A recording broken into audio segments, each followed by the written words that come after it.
ലുധിയാന ഉപതെരഞ്ഞെടുപ്പ് അതിൽ ജയിക്കുക എന്നുള്ളൊരു ഹ്രസ്വകാല ലക്ഷ്യം അവർക്കുണ്ട് എന്ന് വിചാരിക്കുക.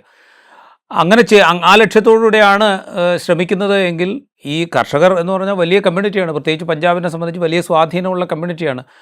അവരുടെ ദീർഘകാല ആവശ്യങ്ങളെ തള്ളിക്കളയുമ്പോൾ സ്വാഭാവികമായിട്ടുണ്ടാകുന്ന രാഷ്ട്രീയമായ തിരിച്ചടി ആം ആദ്മി പാർട്ടി മുന്നിൽ കാണുന്നുണ്ടാവില്ലേ? അപ്പോൾ ഞാൻ ചോദിക്കുന്ന ഒറ്റ കാര്യമുള്ളൂ, ഈ കർഷക സംഘടനകൾ അവരുടെ ശക്തി പൊളിറ്റിക്കലായി ഉപയോഗിക്കുന്നത് തെരഞ്ഞെടുപ്പുകളിൽ ഉപയോഗിക്കാതിരിക്കുന്നു, അല്ലെങ്കിൽ ഉപയോഗിച്ചില്ല വേണ്ട പോലെ. കഴിഞ്ഞ തെരഞ്ഞെടുപ്പിൽ ഇപ്പോൾ കർഷക സംഘടന നേതാക്കൾ മത്സരിച്ചു, കെട്ടിവെച്ച കാശ് പോലും കിട്ടിയില്ല. അപ്പോൾ ഇവർക്ക് ഇത്രയേ തെരഞ്ഞെടുപ്പ് ചെയ്യാൻ കഴിയുള്ളൂ എന്നൊരു തോന്നലിൻ്റെ അടിസ്ഥാനത്തിൽ കൂടിയാണോ ഈ നടപടികളൊക്കെ ഉണ്ടാകുന്നത്? അതിന് സാധ്യതയുണ്ട്. കാരണം പൊളിറ്റിക്കലായിട്ട് ഇപ്പൊ ഒരു രാഹുൽ ഗാന്ധി സമരകേന്ദ്രത്തിൽ ചെന്നാലും വി.ടി. ജോൺ ചെന്ന പോലെയുള്ള ഒരു സമീപനം മാത്രമേ അവിടെയുള്ള ആളുകൾ സ്വീകരിക്കുള്ളൂ. ഏത് രാഷ്ട്രീയ നേതാവ് വന്നു എന്നുള്ള ആ രാഷ്ട്രീയ നേതാവിന് ഒരു പ്രാധാന്യം കൊടുക്കുന്ന രീതി സമരകേന്ദ്രത്തിൽ എടുക്കാറില്ല.